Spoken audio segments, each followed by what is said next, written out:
how can I help today?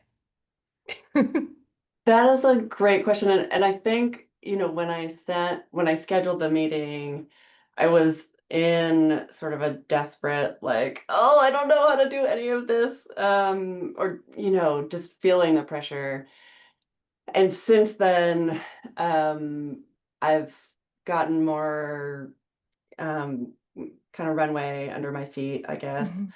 Mhm. How can you help me? I guess um I think probably the niche problem is real. I Mhm. especially noticed that when reading your beautiful email about changing your population. I was like, those people fit directly into my, like perfectionists Mhm. are those, striving business owners who are struggling in their personal lives.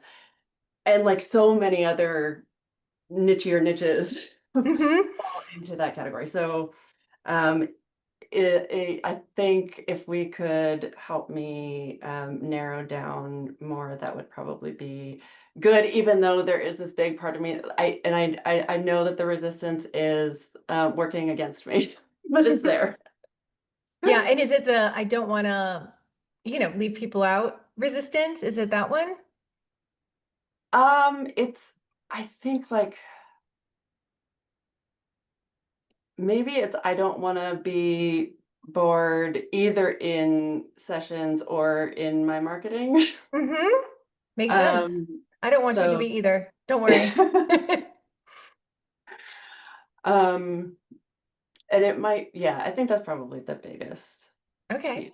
Yeah. So we know perfectionists is like the Mhm. overarching thing, but if we can add in some demographics, some personality, potentially like why are they coming into therapy now? They've probably been perfectionists for a very long time. What's going on in their life that's making it necessary to seek care? Then we can probably narrow it in a way that is people you love to work with and not in a boring way. The first, um, yeah, the first thing that comes to mind is like moral perfectionists, people who are worried that they're not doing enough or they're not good enough at like they're not good enough in the sense of like ethical enough. They're not, Right. Like they're not good enough people, that kind of a thing. yes, not Hmm. kind enough, not generous enough, but at the same time kind of resentful of their obligations and Hmm. um, that whole thing. So what Um, makes them come in? Why now? Probably the political climate. Okay. Um, Yeah. There's a lot of um, opportunity to be like a really good person. Whether or not it makes a huge difference, I don't know. I would like to think so. But there's a lot of opportunity right now to be on the right side of history. And it's an endless amount of opportunity. yeah, yeah, and that's so suffocating. Yeah. It gets it's so much that it becomes impossible. It feels like there's no place to start. Yeah. Yeah. And then there's the guilt of like, why am I watching a show on Netflix when I should be doing something? There's always Feeding something to somebody do. or do yes, Mhm. Yeah. yeah, Yeah. Okay. So we've got that. We've got the political climate, we've got and how would they phrase it? Like they're not going to say like moral perfectionism. yeah. How are they going to Like think about that first phone call or email? yeah, it does this even work? Okay. I think like a lot of people would recognize themselves in this. I don't know if they would see it as rising to the level of needing therapy, but we'll go with it for now. They um, feel stuck between um, wanting to do more and um,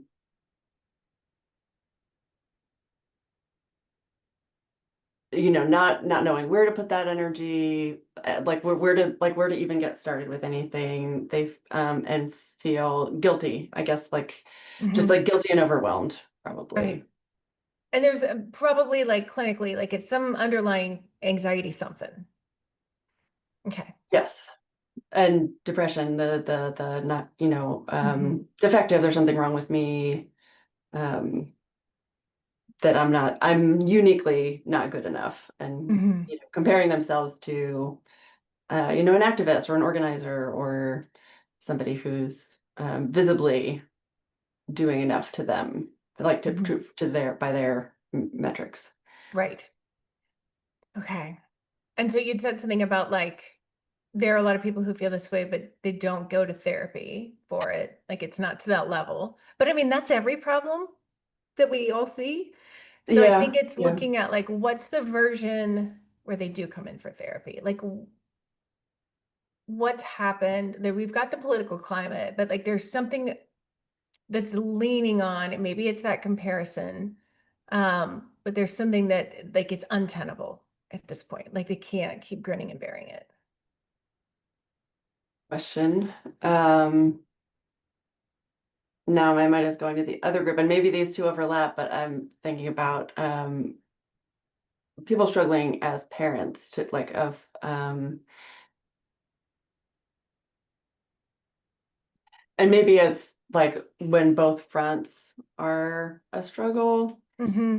then that, when people's kids get involved, like I need to resolve this because this is really important to me.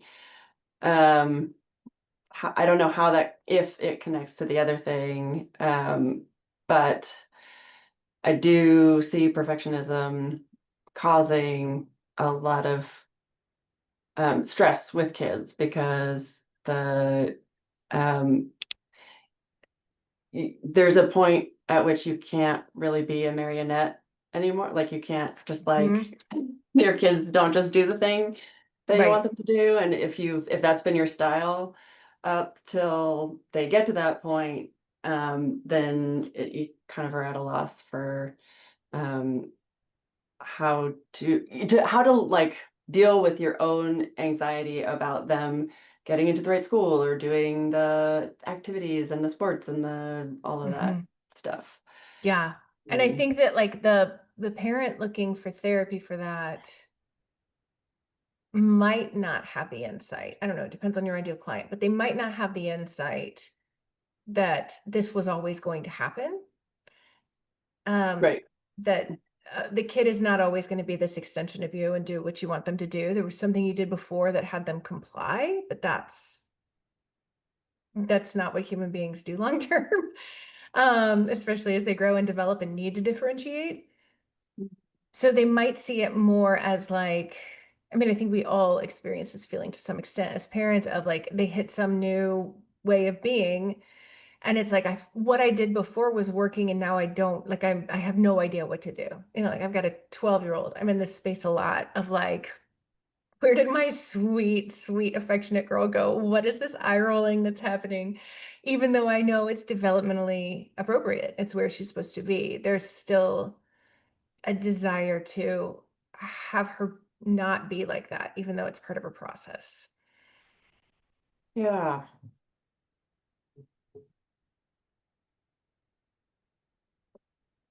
I'm just doing the stupid therapist thing of like, I just feel for you. It is really hard. It is hard, and it's like a tale as old as time at the same time. Like I'm in great company. Everybody who has got a kid in adolescence has been through this, or they had that iron grip, probably. So yeah. So good job. You're not in the Yay! iron grip. Despite my proclivity, I did not control her into exactly who I wanted her to be. So that's good. I knew better. Um, I had to be boot camped out of that when my oldest was 2, so I got mhm. the Yeah, yeah. This is like hit the ground running. there is really a correlation between the tween years and the toddler years, I'm finding. It's interesting. But just with more language and they're taller. Um, so I think it's looking at like what is it about this parent And how that they're experiencing it yeah, instead like of how yeah, because they don't have they're most likely not therapists, so they haven't studied this. right. Mm. And that is like the what I did before was working and now I have no idea what to do is very familiar from clients I've worked with who had this like um a lot of strong feelings about like the types even like the types of media their kids were getting and then Mhm. being like, oh, I was like all the way over here on like they should be, listening to classical music and now um yeah, so um that's it's helpful to have the like, okay, how is this actually playing out in there? So there's probably also some like marriage stress with that. Unless both parents are immediately seeing everything from the same perspective that Mhm. like there's this change and we both immediately agree that this is our new approach. Right. And I'm thinking too Um, about like there being loss, like a sense of loss of both like, Especially when you mention the like this like snuggly, yeah, affectionate kid, and then suddenly they're rolling their eyes at you. yeah. But I mean, this even happens when they're We've two, right? It's like there's this loss of like, oh, like my kid was one way and I knew how to anticipate that. And I knew like they liked avocados and now all of a sudden they hate avocado. Like there's a loss of like competence. competence, And yeah, when you feeling, already feel like you're not good enough and like you're not doing a good enough job, it can be really hard for folks. yeah, yeah. That is a lot to lose all at the same time. I think Um, about like, oh gosh, come on, getting into my old brain. Was it Erickson's stages of development? It's been a long time. But just like maybe thinking through some of those, I think Piaget had something. I can't remember. It's been a real long time since I took that licensing exam and I just released it all after that. But um, like maybe looking at stages of development and thinking through like what's that like for your parent clients when mm, that kid is like achieving what they're supposed to achieve developmentally. Because I can imagine if you were to talk about that on your website of like somewhere around ages like 10 to 12, like this might happen and this is how you might feel about it. And they'll be like, holy shit, like how do you know? You just hit all of them. How did you know all this? Um, and like this assumption that they might come in being like, well, you know child development so well, so you're going to tell me how I can get the reins back. And instead, you're going to be like, and here's how you keep them out of your hands. You keep the corral, but you don't hold on to the reins. yeah.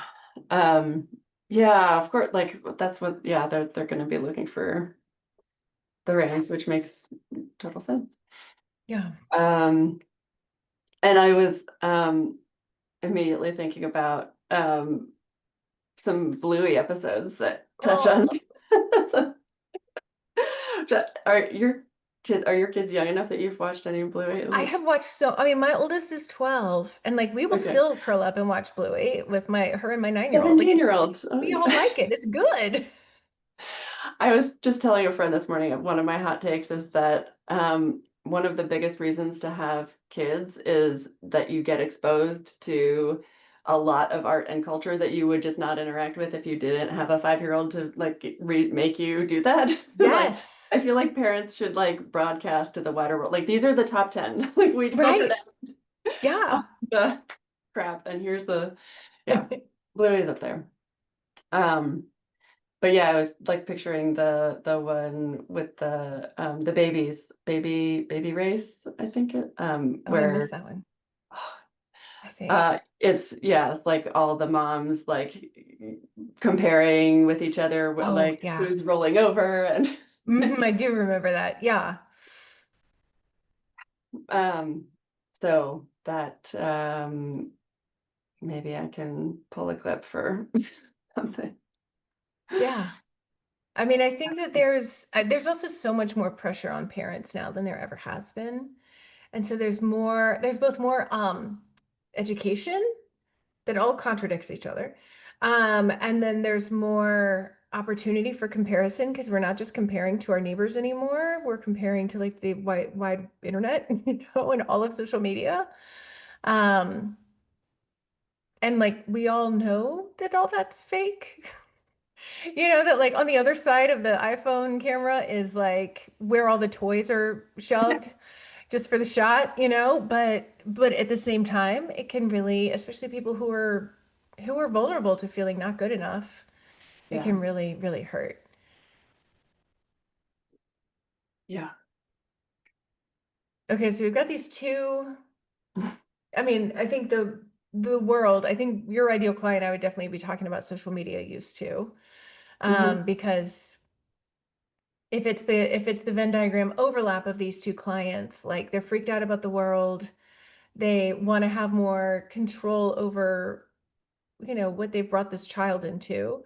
They want to raise their kid to be a good activist and a good citizen.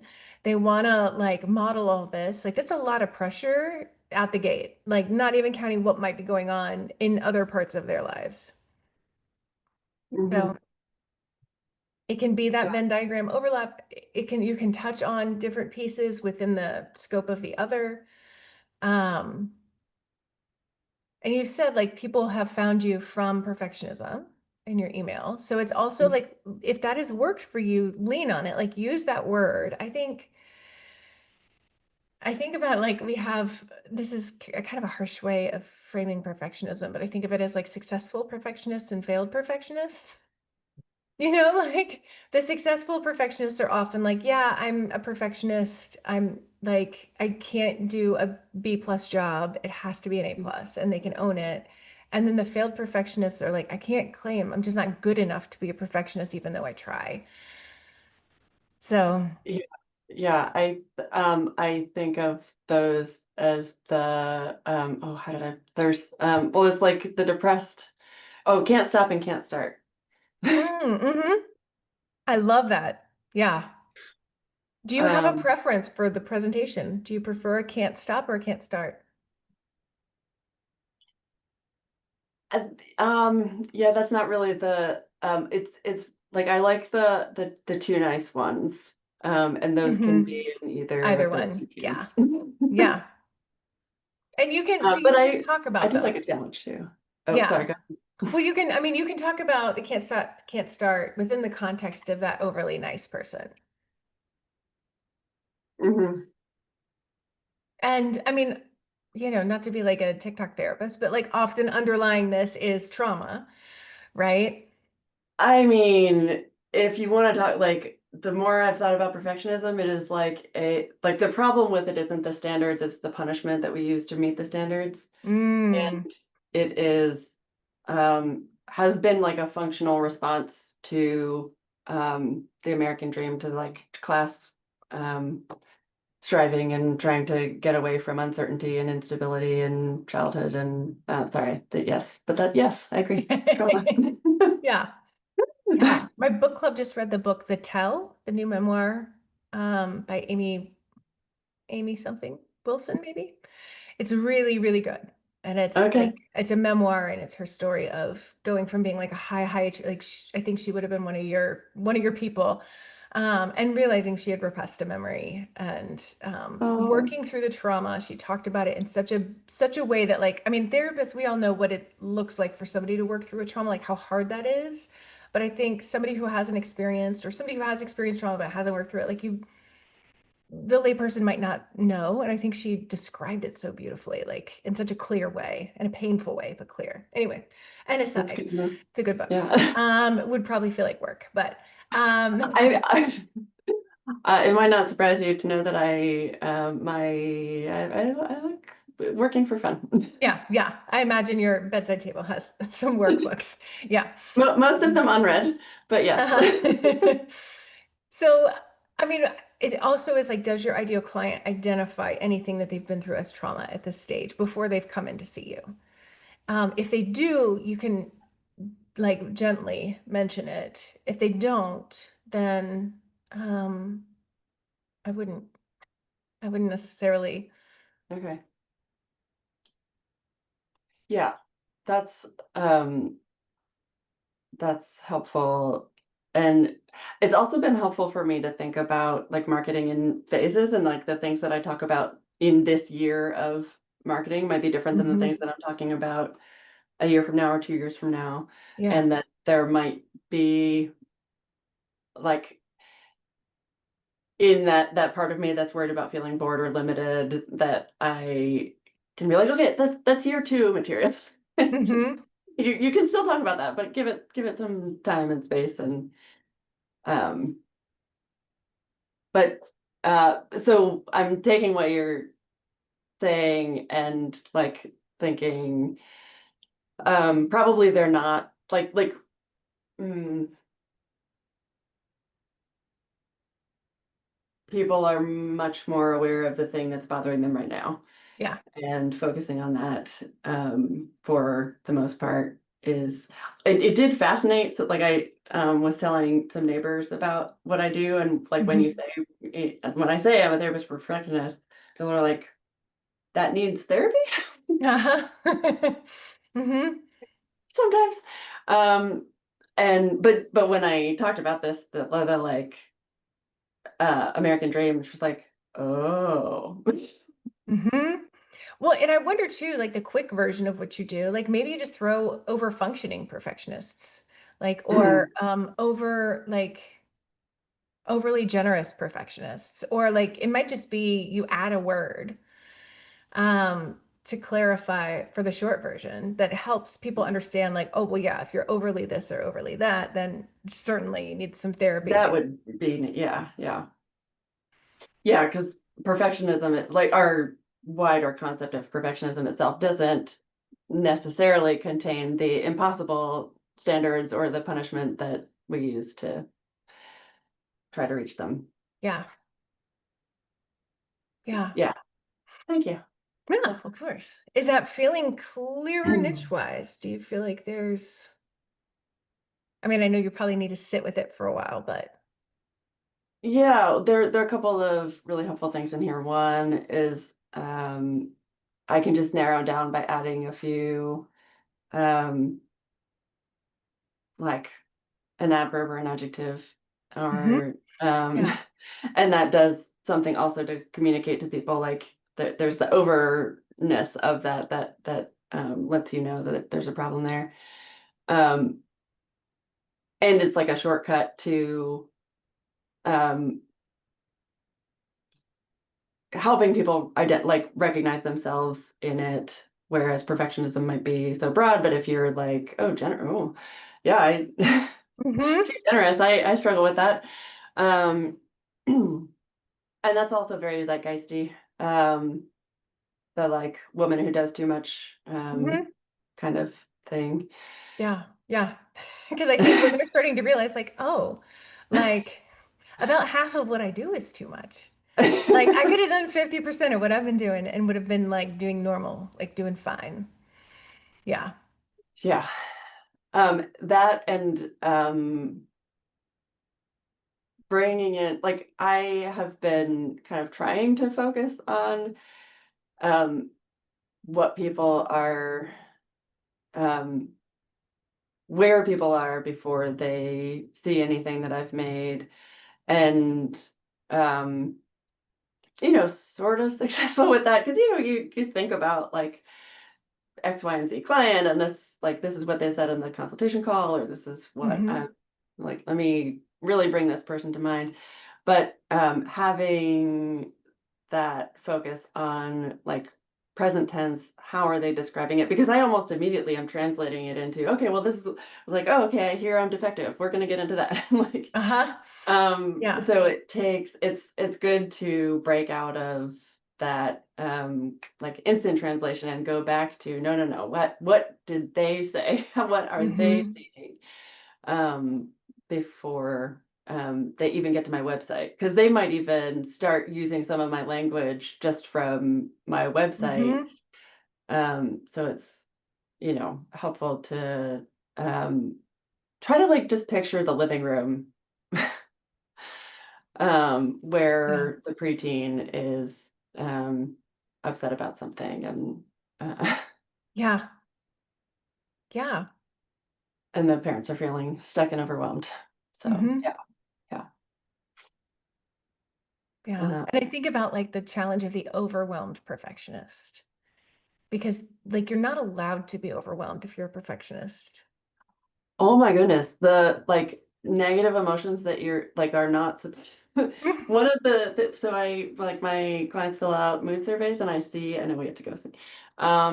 The so like the most common presentation is very little in the way of anxiety or depression and very little in the way of happiness. So Mm, it's like, well, I can't tell, like, obviously I'm not depressed because that would be a bad thing to be, and a bad right. person would be depressed. But I'm Hmm. also very unhappy. Yeah. Um, Yeah. so the overwhelmed perfectionist is a trap, you're right, because they're not allowed to be overwhelmed. And I cut you off. Continue. No, no, I mean, that's just an interesting thing to consider. It's like, can they cop to feeling overwhelmed? Because it's not Mhm. depressed or anxious. That there's actually, it's kind of like the word perfectionist. It's like, I've just taken on so much. I'm just, it's like, it's almost like a positive negative. So if they can admit that they're feeling overwhelmed, then that, and they're perfectionists, then that might be a good way to, a good in for them, Mhm. essentially. But if they're also in like, no, no, no, I can spin another plate. It's fine. I'm just like, I don't want to let you down and I need to spin it really well. So There's that too. Yeah. Okay. Yeah, that's good to think about. Thank you. yeah, absolutely. Keep hacking away at it. Throw it in the Facebook community and get some support if you need it. I will. Awesome. Yeah, this is great. Thank you so much, Allison. It's Of good to see course. you. Good to Not see in you. person, but in person. Yeah, yeah. Live. Live. All Yeah. right, I'll see you later. Take care. Bye. Bye.